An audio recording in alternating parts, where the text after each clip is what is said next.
ಪರಿಚಯ ಮಾಡ್ಕೊತೀನಿ, ನಂತರ ವಿಷಯ ಕೊಡ್ತೀನಿ. ನನ್ನ ಪೂರ್ಣ ಹೆಸರು ಮಲ್ಲಪ್ಪ ಸಹದೇವಪ್ಪ ಭಟ್ನೂರು. ತಾಯಿ ಹೆಸರು ಸತ್ಯವ್ವ. ಹುಟ್ಟಿದ ದಿನಾಂಕ 11/10/53, ಮೂಲ ನಕ್ಷತ್ರ. ವಿಳಾಸದಿಂದ ಗ್ರಾಮ ತಿಮ್ಮಾಪುರ, ತಾಲೂಕಾ ಗಣಾನಿ, ಜಿಲ್ಲಾ ಬಿಜಾಪುರ. ಶಿಕ್ಷಣದ ವಿವರ: 1960ರಿಂದ 67, 7 ವರ್ಷ ಇಲ್ಲೇ ರಜೆ ತಿಮ್ಮಾಪುರ ಕನ್ನಡ ಶಾಲೆ ಹೋಗ್ತೈತೆ. 67ರಿಂದ 73 ವರ್ಷ ಕೆಲವು ರಸ್ತೆ ಹೋಗ್ತೈತೆ. 70ರಿಂದ 74 PUC ಇಂದ BSc ಹುಣಸೂರು ಕಾಲೇಜ್ ಮುಗಿಸುತ್ತೆ. ಮುಂದೆ 74ರಿಂದ 76 MSc ಮ್ಯಾಥಮೆಟಿಕ್ಸ್ ಧಾರವಾಡ ಹೋಗ್ತೈತೆ. ಮುಂದೆ MSc ಆಗಲಿಲ್ಲ. ನಂತರ 76 ಏಪ್ರಿಲ್ ತಿಂಗಳಲ್ಲಿ ಮನೆಯಾಳ ಸೂರ್ಯಭಾನ ಸಂಸದರು ಆತ್ಮಾನಂದಗಳು ಮೊದಲು ಭೇಟಿ. ಧಾರವಾಡ ತತ್ವಾನ್ವೇಷಣೆ ಮುಂದಿರುವ SS ಅವರ ಮುಖಾಂತರ ಪ್ರವಚನ ಆಯ್ಕೆ.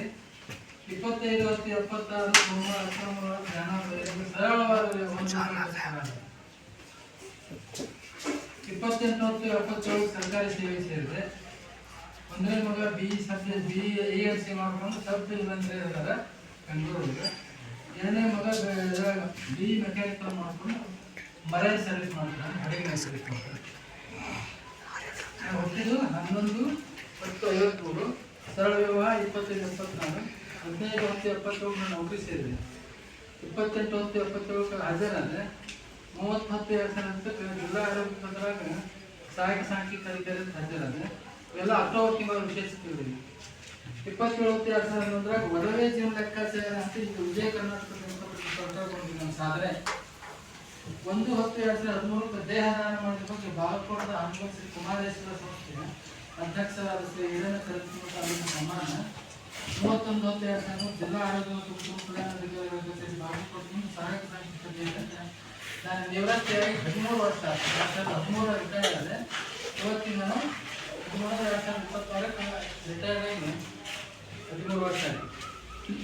ನಾನು ನಿಮ್ಗೆ ಹೇಳೋ ಒಂದು ಸಂದೇಶ ಏನಪ್ಪ ಅಂದ್ರೆ, ಚಟ ಬಿಡಿ, ಲೆಕ್ಕ ಇಡಿ, ಪ್ರಗತಿ ನೋಡಿ. ಏನು? ಚಟ ಬಿಡಿ, ಪ್ರಗತಿ ನೋಡಿ. ಈ ಚಟ ಬಿಡಿ, ಲೆಕ್ಕ ಇಡಿ, ಪ್ರಗತಿ ನೋಡಿ ಸಂದೇಶವನ್ನು ನಾನು ಯಾಕೆ ಮಾಡಿನಪ್ಪ ಅಂತಂದ್ರೆ, ಚಟ ಬಿಟ್ಟವನು ನಾನು, ಲೆಕ್ಕ ಇಟ್ಟವನು ನಾನು, ಪ್ರಗತಿ ಕಂಡವನು ನಾನು. ಚಟ ಯಾಕೆ ಬಿಟ್ಟನಪ್ಪ ಅಂತ ಮತ್ತೆ ಚಟ ಇದ್ದಿದ್ದೀರಿ ಅಂತ ಕೆಲಸ ಅಂತ ಹೇಳ್ಬೋದು. 1965 ಸಾಲಿಗೆ ಕಲಿಯ ಮುಂದೆ ಒಬ್ಬರು ಮಾಸ್ತರು ಅಣಿ ಮಾಡಿಸ್ಕೊಂಡ್ರು. ಕನ್ನಡ ಶಾಲೆ ಮಾಸ್ತರಿಗೆ ರೆಡಿ ಮಾಡ್ಕೊಂಡು ಚಹಾ ಕುಡಿಯೋಂಗಿಲ್ಲ, ಚುಟ್ಟ ಸೇದುವಂಗಿಲ್ಲ, ಎಲೆ ಹಾಕೋಂಗಿಲ್ಲ, ಅಡಿಕೆ ಹಾಕೋಂಗಿಲ್ಲ, ಯಾವುದೇ ಥರದ ಚಟುವಟಿಕೆಗಳನ್ನು ಮಾಡಬಾರ್ದು. ತಾಯಿ ಏನು, ತಂದೆ ಏನು, ದೇವರಾಣಿ ಕುಡಿಯೋಂತೆ ಆಣಿ ಮಾಡಿಸ್ಕೊಂಡು ಯಾವಾಗಿದ್ರೆ 1965. ಇವತ್ತಿಗೆ 60 ವರ್ಷ ಆಯ್ತು. ಅವತ್ತಿನ ಹಿಡಿದು 60 ವರ್ಷ ಆಯ್ತು. ಇನ್ನೊಂದು ನಾವು 1 ಕಪ್ ಚಹಾ ಸೇರ್ಕೊಳ್ಳಿಲ್ಲ. ಅದಕ್ಕೆ ನಾನು ಧೈರ್ಯವಾಗಿ ಹೇಳೋದು, 60 ವರ್ಷ ಆಯ್ತು 1 ಕಪ್ ಚಹಾ ಕುಡಿಲ್ಲ. ಇನ್ನು ಲೆಕ್ಕ ಇದೆ ಅಂತ ಹೇಳ್ಕೊಂಡು ಹೋಗ್ಬಿಟ್ಟಾರೆ. 1967 ನಾನು ಕೇರಳ ಹೈಸ್ಕೂಲ್ ಕಲಿಯಕ್ಕೆ ಹೋದೆ. ಅಲ್ಲಿ ಹೋದಾಗ ನಮ್ಮ ಅಣ್ಣ ಅವ್ರು ನನಗೆ ಕಂಡೀಷನ್ ಹಾಕಿದ್ರು, ನಾ ಏನು ನಿಮ್ಗೆ ಸಾರಿ ಕಲಿಯಕ್ಕೆ ರೊಕ್ಕ ಕೊಡ್ತೀನಿ ಅಂದ್ರೆ ಪೈಸಾ ಟು ಪೈಸಾ ಬರೋದು ಲೆಕ್ಕ ಇಟ್ಟು ಮಾಡಿ ನಾನು ತೋರಿಸ್ತೀನಿ, ನೀವು ರೊಕ್ಕ ಕೊಡ್ತೀನಿ, ಇದಕ್ಕಂದ್ರೆ ಕೊಡುವುದಿಲ್ಲ ಅಂತ ಸ್ಪಷ್ಟವಾಗಿ ಹೇಳಿದ್ರು. ಅವಾಗ 67ರಿಂದ ಇಲ್ಲಿ ತನಕ ಅಂತ ಇವತ್ತಿನ ಮಟ್ಟಿಗೆ ಏನು ದಿನ ಖರ್ಚಾಗುತ್ತೆ ಎಲ್ಲವನ್ನು ಬಾಗುತ್ತೆ. ಸುಮಾರು 58 ವರ್ಷ ಆದಂತ ರೈತರು 10 ವರ್ಷ ಎಜುಕೇಶನ್ದಾಗಿ ಬೆಳೆದು ಮುಂದೆ 77 ನೌಕರಿ ಆಗ್ತದ. ಅಲ್ಲಿಂದ ಹೇಳಿದ್ರೆ 48 ಮತ್ತೆ ಟೋಟಲ್ 58 ವರ್ಷ ಆಯ್ತು. ಇವತ್ತಿನ ಮಟ್ಟಿಗೆ 50 ಮಟ್ಟಿಗೆ ಹೋಗ್ತದೆ. 16/11/1977ರಿಂದ ಈ 36/26 ತನಕ 17,759 ಯಾರೊಬ್ಬರು ಬರ್ದಾಗ ಯಾರು ಬರ್ತಾರೆ ಈಗ ಏನು ಖರ್ಚು ದಾಖಲೆ ತಾರೀಖು ಹಾಕ್ಬೇಕು, ಎಷ್ಟು ರೊಕ್ಕ ಖರ್ಚು ಮಾಡಿದೆ, ಎದಕ್ಕೆ ಖರ್ಚು ಮಾಡಿದೆ, ಅದರ ಕ್ವಾಂಟಿಟಿ ಬರಬೇಕು. 1 ಕಿಲೋನು, 2 ಕಿಲೋನು, ಅರ್ಧ ಕಿಲೋನು. ಈಗ ಫಾರ್ ಎಕ್ಸಾಂಪಲ್ ನಿಮ್ಗೆ ಹೇಳ್ಬೇಕಂತಂದ್ರೆ 1 kg ಪದಾರ್ಥ ಅಂತ ತಿಳ್ಕೊಂಡು ಅದೇ ಬರಬೇಕು ಅಂತ ಅವತ್ತಿನ ತಾರೀಕು. ಇವತ್ತೆಷ್ಟು 3/7/2026. ಈಗ 60 ರೂಪಾಯಿ ಬೆಲ್ಲದ ರೇಟ್, 60 ರೂಪಾಯಿ 1 kg ಕ್ವಾಂಟಿಟಿ ಅಂತ ಬೆಲ್ಲ ಸಾಮಾನು. ಹಿಂಗೆ 4 ಐಟಮ್ ಸಿಗ್ತವೆ. ಇದೇ ಥರ 17,759. ಅದಕ್ಕೆ ನಾ ಹೇಳೋದು ಚಟ ಬಿಡ್ರಿ, ಲೆಕ್ಕ ಇಡ್ರಿ, ಪ್ರಗತಿ ನೋಡ್ರಪ್ಪ ಅಂತಂದ್ರೆ. ಮತ್ತು ನಾವು ಯಾವುದು ಚಟನೂ ಇಲ್ಲ, ಹೌದಿಲ್ಲ. ಸರಿಯಾದ ರೀತಿಯಲ್ಲಿ ಲೆಕ್ಕ ಬರ್ಕೊಂತ ಹೋದ್ರೆ ರೊಕ್ಕ ಹೋಗ್ತಾವೆ ಬರೀ ಊಟ ಎರಡು ಊಟ ಮಾಡಿದ್ರೆ ಹಿಂಗಾಗಿ ಅದು ಉದಾಹರಣೆಯಿಂದ ನಮಗೆ ಇಬ್ಬರು ಗಂಡು ಮಕ್ಕಳು ಅವರಿಗೆ ಒಳ್ಳೊಳ್ಳೆ ಶಾಲೆ ಕಲಿಸ್ತೀವಿ ಈಗೆಲ್ಲ ದೊಡ್ಡ ಆಫೀಸರ್ ಇದ್ದಾರೆ. ಒಬ್ಬ ಮಗ ಈಗ BSNL ಡಿಪಾರ್ಟ್ಮೆಂಟ್ನಾಗ ಹೊಸಕೋಟೆ ಒಳಗಿರ್ತಾನೆ. ಅವ್ನು 22 ವರ್ಷ ಸರ್ವಿಸ್ ಮಾಡಾಕತ್ತಿ. ಇನ್ನೂ 2-3 ವರ್ಷ ಅವಳದ. ಇನ್ನೊಬ್ಬ ಮರನ್ ಇಂಜಿನಿಯರ್ ಅದ ಪಾಲ್ಕೋಟೆಗೆ ಕೆಲಸ ಏನಪ್ಪ ಅಂತಂದ್ರೆ ಚಟ ಬಿಟ್ಟು ಲೆಕ್ಕ ಇಟ್ಟು ನೀವು ಜೀವನ ಸಾಗಿಸಿ ಎಷ್ಟು ಸಾಧನೆ ಆಗುತ್ತದೆ. ನಾವು ಎಷ್ಟು ಬೇರೆ ಆಗ್ತದೆ. ಒಂದೇ ಕಪ್ ಚಾ ನೀವು ದಿನ ಕೊಡ್ತಿದ್ರಪ್ಪ ಅಂದ್ರೆ ಒಂದು 7 ಸಲ ಕೊಡ್ತೀವಿ. 30 ದಿವಸಕ್ಕೆ ಲೆಕ್ಕ ಹಾಕ್ರಿ 360 ದಿವಸಕ್ಕೆ ತೋರಿಸಿ ಎಷ್ಟು ರೊಕ್ಕ ಊಟ ಆಗಿದೆ ಬಿಟ್ಟು ನೋಡ್ರಿ. ಅದು ಸಾಧನೆ ಮಾಡ್ರಿ. ಸಾಧನೆ ಯಾರು ಜಗತ್ತಿಗೆ ಯಾರು ಬಹಳ ಬರ ಹೋಗ್ರಲ್ಲ ನೆನಪಿದ್ದು ಯಾರು ಹುಡ್ಕೊಂಡ್ ಬರ್ರಿ. ಇಲ್ಲ ಸಿಗುದಿಲ್ಲ. ನಾನು ಸಾಕಷ್ಟು ಶೋಧ ಮಾಡಿದ್ರೆ ಇಂಥವ್ರು ಯಾರು ಸಿಗೋದು ಅಂಥವ್ರು. ಇನ್ನು ಚಟ ಬಿಡಿ ಲೆಕ್ಕ ಇಡಿ ಪ್ರಗತಿ ಅಂತಂದ್ರೆ ಚಟ ಬಿಡೋದ್ರಿಂದ ಏನು ಲಾಭ ಆಗುತ್ತೆ, ಚಟ ಮಾಡೋದ್ರಿಂದ ಏನಾಗುತ್ತೆ ಅಂತಂದ್ರೆ ಚಟ ಬಿಡೋದ್ರಿಂದ ಆ ಚಟಕ್ಕೆ ನೀವು ಎಷ್ಟು ಖರ್ಚು ಮಾಡ್ತಿಲ್ಲ ಅದು ಊಟ ಯಾಕತ್ತಿಲ್ಲ. ಚಟ ಮಾಡೋದ್ರಿಂದ ಯಾಕಂದ್ರೆ ಎಷ್ಟೋ ಆರೋಗ್ಯ ಹಾನಿ ಆಗಿರುತ್ತೆ.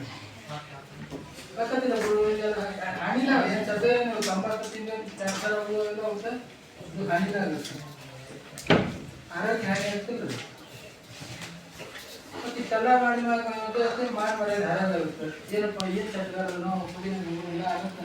ಅವ್ರು ಘೋಷಣೆ ಮಾಡ್ತಾರಂದ್ರೆ ಅವ ಚಟ ಕುಡ್ತಾನ ಅಂತಾರ, ಅಥವಾ ಕುಡ್ತನ ಮಗ ಅಂತಾರ, ಕುಡ್ತನ ತಾಮರ ಅಂತಾರ, ಕುಡ್ತ ಮಡ್ತನ ಅಂತಾರೆ.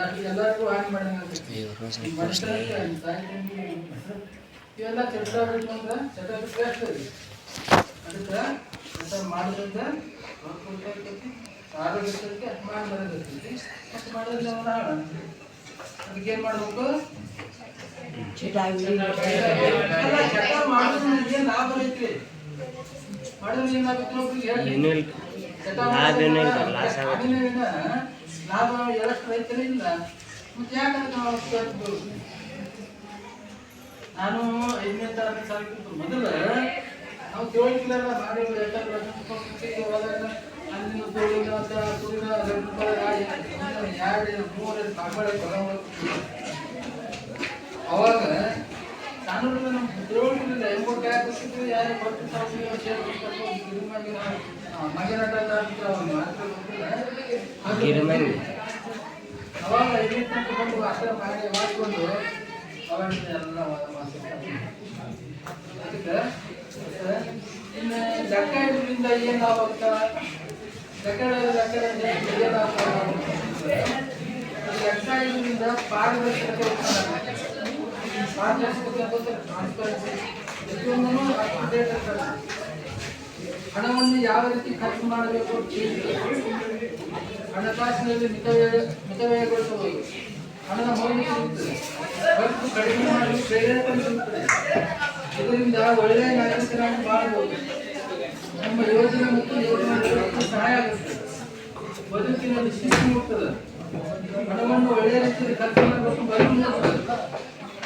ಒಳ್ಳೆಯ ಖರ್ಚು ಹಣವನ್ನು ಉಳಿತಾಯ ಮಾಡಲು ಮನಸ್ಸು ಬರ್ತದೆ. ಇದರಿಂದ ಉತ್ತಮ ಜೀವನ ಮತ್ತು ನಿಯಮಿತ ಜೀವನ ಸಾಗಿಸಬಹುದು. ಜೀವನವನ್ನು ಮಳೆ ನೋಡಲು ಅನುಕೂಲ ಆಗುತ್ತೆ. ಅನಾವಶ್ಯಕ ಖರ್ಚು ಮಾಡಬಾರದು ಬರ್ತದೆ. ವಸ್ತುಗಳ ತುಲನಾತ್ಮಕ ದರದ ಬಗ್ಗೆ ತಿಳಿಸ್ತದೆ. ಲೆಕ್ಕ ಹಿಡಿಯುವುದು ದುಶ್ಚಟದ ಹವ್ಯಾಸ ಬಿಡ್ತೀವಿ. ಇದರಿಂದ ಮಾನಸಿಕ ನೆಮ್ಮದಿ ಸಿಗ್ತದೆ. ಹಣ ಯಾರಿಗೆ ಕೊಟ್ಟರೆ, ಎಷ್ಟು ಕೊಟ್ಟರೆ, ಯಾವ ದಿನಕ್ಕೆ ಕೊಟ್ಟರೆ ಎಲ್ಲ ಇಷ್ಟೆಲ್ಲ ಸಿಗ್ತದೆ. ಇನ್ನು ಮುಂದೆ ನಾನು ಎಲ್ಲರೂ ಸರ್ವಿಸ್ ಮಾಡಿದೆ. ಇದು ಚಟ ಬಿಡುವುದರಿಂದ ಆಗುವ ಹಾನಿ ಮತ್ತು ಲಾಭದ ಬಗ್ಗೆ ಹೇಳಿದ್ರೆ ಮಾಡೋದ್ರಿಂದ ಏನು ಮಾಡೋದ್ರಿಂದ ಇನ್ನು ಲೆಕ್ಕ ಇದ್ರ ಬಗ್ಗೆ ಅದು ಇನ್ನು ಪ್ರಗತಿ ಅಂತಾನೆ ಆಟೋಮೆಟಿಕ್ ತಾನೇ ಪ್ರಗತಿ ಆಗುತ್ತೆ ಹೇಳ್ತಾನೆ. ಇನ್ನು ಎಲ್ಲೇ ಸರ್ವಿಸ್ ಮಾಡಿದಪ್ಪ ಅಂತಂದ್ರೆ 77ರಿಂದ 78 ತನಕ ಸಹಕಾರಿ ಸಂಘ ಉಪ ನಿಬಂಧಕ ಕಾರವಾರ ಮಾಡಿದೆ. ಹಾಗೆ ಹೇಳ್ಬಿಡ್ತೀನಿ. 1 ವರ್ಷ ಕಾರವಾರ ಸರ್ವಿಸ್ ಮಾಡಿದೆ. 5 ವರ್ಷದಾಗ ರೋಡ್ದಾಗ ಸರ್ವಿಸ್ ಮಾಡಿದೆ. 5 ವರ್ಷ ನರಗುಂದಾಗ, 1 ವರ್ಷ ಸೌದತ್ತಿ ಒಳಗೆ, 18 ವರ್ಷ ರಾಮದುರ್ಗದಾಗ, 7 ವರ್ಷ ಬಾಗಲಕೋಟೆ ಒಳಗೆ ಸರ್ವಿಸ್ ಮಾಡಿ ರಿಟೈರ್ಡ್ ಆಗಿ 13 ವರ್ಷ ಆಯ್ತು. ಒಟ್ಟು 36 ವರ್ಷ ಕೆಲಸ ಮಾಡಿ ಈಗ ನನಗೆ ಎಷ್ಟು ವಯಸ್ಸು ಅಂತ ಹೇಳ್ತೀರಿ ನೀವು? 60. ಮತ್ತೆ 85. 73 ವಯಸ್ಸು 73. ಹೌದಾ? ಯಾಕಂದ್ರೆ ಎಷ್ಟರ ಮಾಡಿ ಅಂತ ಸ್ವಲ್ಪ ಆರೋಗ್ಯದಿಂದ ಕಾಣಿಸ್ತದೆ ಹೆಂಗೆ ಈಗ ನೀವು ಯಾಕಂದ್ರೆ ಆರೋಗ್ಯದಿಂದ ಚಟ ಮಾಡಬಾರ್ದು. ಮಾಡಿದಪ್ಪ ಅಂತಂದ್ರೆ ಅದಕ್ಕೆ ನೀವು ಚಟ ಬಿಡ್ರಿ, ಲೆಕ್ಕ ಇಡ್ರಿ, ಪ್ರಗತಿ ನೋಡಿ. ಈಗ ಲೆಕ್ಕ ಇಟ್ಕೊಂತ ನಾನು ಬಾಗಲಕೋಟೆಗಿದ್ದಾಗ 63 ಏಜ್ ಸೆಕ್ಷನ್ದಾಗಿತ್ತು. ನಾನು ಲೆಕ್ಕ ಬರಕಿದ್ದ ಅವ್ರು ಬಂದು ಲೆಕ್ಕ ಬಂದು ನೋಡಿ ಏನೋ ಬರಕತ್ತಿಲ್ಲ ನೀವು ಅಂತಂದ್ರು. ಇಲ್ರಿ ನಾನು ನನ್ನ ಮಾಡ್ತೀನಿ ಲೆಕ್ಕ ಬರ್ಕೊಳಕತ್ತೀನಿ ಅಂತಂದ್ರು. ಅದನ್ನೆಲ್ಲ ನೋಡಿ ಏನು ಹೇಳಿದ್ರು ಅವರು, ಇದ್ರ ಭಯಂಕರ ಮಾಹಿತಿ ಇತ್ತು ನಿಮ್ದಾಗ ನಾನು ನೋಡಿದೆ, ಇದನ್ನು ಜಗತ್ತಿಗೆ ಯಾಕೆ ತಿಳಿಸ್ಬಾರ್ದು ಅಂದ್ರು. ಜಗತ್ತಿಗೆ ಯಾಕೆ ತಿಳಿಸ್ಬಾರ್ದು ನನಗೇನು ಗೊತ್ತಿರೋದು ಹಂಗೆ ಅಂತಂದ್ರೆ ಅವರು ವಿಜಯ ಕರ್ನಾಟಕ ಪೇಪರ್ ನೋಡ್ತಂತ ಹಚ್ಚಿದ್ರು. ಅವರು ಅದನ್ನೆಲ್ಲ ನೋಡಿ ಪ್ರಸಾರ ಮಾಡಿದ್ರು. ವಿಜಯ ಕರ್ನಾಟಕ ಪೇಪರ್ ನೋಡಿ ಪ್ರವಾಸ ಮಾಡೋ ಮುಂದೆ ಸೈತ್ ಕರ್ನಾಟಕದವರು, ಪ್ರಜಾವಾಣಿಯವರು, ಉದಯವಾಣಿಯವರು, ಡೈಲಿ ಪೇಪರ್ನವರು, ಇದೆಲ್ಲರ ಮತ್ತೆ ವಿಸ್ತಾರ ಮಾಡಿದ್ರು. ಅವರು ವಿಜಯ ಕರ್ನಾಟಕದ ಒಲವೇ ಜೀವನ ಲೆಕ್ಕಾಚಾರ ಅಂತ ಹೆಸರಿಟ್ಟು ಪ್ರಚಾರ ಮಾಡಿದ್ರು. ಸೈತ್ ಕರ್ನಾಟಕ ಪತ್ರಿಕೆ ಇಡೀ ಬದುಕಿನ ಲೆಕ್ಕ ಇವರಿಗೆ ದಾಖಲು ಅಂತ ಪ್ರಚಾರ ಮಾಡಿದ್ರು. ಪ್ರಜಾವಾಣಿ ಪತ್ರಿಕೆಯವರು ಘಟ್ನೂರು ಜೀವನ ರಾಮ ಲೆಕ್ಕ ಏನಂತ ಹೆಡಿಂಗ್ ಪ್ರಚಾರ ಮಾಡಿದ್ರು. ಉದಯವಾಣಿ ಪತ್ರಿಕೆ ಆಟಕ್ಕಲ್ಲ ಲೆಕ್ಕ ಕೊಟ್ಟು ಅಂತ ಪ್ರಚಾರ ಮಾಡಿದ್ರು. DNA paper this man expense ಆಗಲಿ ಅಂತ ಮಾಡಿದ್ರು. ವಿಜಯವಾಣಿ ಲೆಕ್ಕದಲ್ಲಿ ಪಕ್ಕ ಈ ಘಟನೆ ಇಂಥ 6 ಪೇಪರ್ನವರು ಇದು ಮಾಡಿದ್ರೆ ನಾನು ಖುಷಿಯಾಗತ್ತದು. ನಾನು ಮಾಡ್ತೀನಿ ಲೆಕ್ಕ ಬರ್ಕೊಂಡು ಈ ಪೇಪರ್ನಿಂದ ಬರ್ಕೊಂಡು ಎಲ್ಲ ಮಾಡ್ಕೊಂಡು ಇಡೀ ಜಗತ್ತಿಗೆ ಪ್ರಚಾರ ಮಾಡಕತ್ತಲ್ಲ ನಾನು ಭಾಳ ಇದು ಆಯ್ತು. ಅದು ಅಷ್ಟಕ್ಕೆ ಮುಗಿಲಿಲ್ಲ. ಮುಂದೆ ಈ ಪೇಪರ್ನ ಬರೋದು ತನಕ ಟಿವಿಯವರು ಸುವರ್ಣ ಟಿವಿಯವರು, ಸಮಯ ಟಿವಿಯವರು, ಕಸ್ತೂರಿ ಟಿವಿಯವರು, ಟಿವಿಯವರು, TV9 public TV, local TV, Raj news, ಸಮಯ ಟಿವಿ, ಸುವರ್ಣ ಟಿವಿ, ಇಷ್ಟೆಲ್ಲ 12 ಟಿವಿ ಚಾನಲ್ಗಳನ್ನು ಅದು ಪ್ರಸಾರ ಮಾಡಿದೆ. 2012 ಆಗಿದ್ದ ಅವರು 14 ವರ್ಷದ ಹಿಂದೆ. ತೀರಾ ಖುಷಿ ಪಡಕತ್ತೆ. ಮೊದಲೆಲ್ಲ ಟಿವಿ ಬರಕತ್ತಿ ಹೇಳಕತ್ತ ನನಗೆ ಹಂಗನ್ನ ಎಷ್ಟಕ್ಕೆ ಯಾಕೆ ಸುಮ್ಮನೆ ಮಂತ್ರಿಗಳಿಗೆ ಪರ ನೋಡೋದು ಏನು ಬರೀತಾರ ನನಗೆ ಅಂತ ತಿಳ್ಕೊಂಡು ಮಂತ್ರಿಗಳಿಗೆ ಪತ್ರ ಬರೆದೆ. ನಮ್ಮ ಕರ್ನಾಟಕ ಗೌರ್ಮೆಂಟ್ ಮಂತ್ರಿಗಳಿಗೆ 15-20 ಮಂದಿಗೆ ಅದೇ ಒಂದು 7-8 ಮಂದಿ ಒಳ್ಳೊಳ್ಳೆ ಅಭಿಪ್ರಾಯಗಳು ಬಂದವು. ಒಳ್ಳೆ ಅಭಿಪ್ರಾಯಗಳು ಬಂದು ಮತ್ತೆ ಇಷ್ಟು ತಾನೇ ಇರಲಿಲ್ಲ. ಇಷ್ಟ ಯಾಕಂದ್ರೆ ಎಲ್ಲೆಲ್ಲಿ ಸಮ್ಮೇಳನ ಬೆಳೀತಾವಲ್ಲ ಯಾಕಿನ್ನೆಲ್ಲ ಹೇಳ್ಬಾರ್ದು ಜಗತ್ತಿಗೆ, ನಾ ಹೆಂಗದೀನಿ ಹಂಗೆ ನೀವು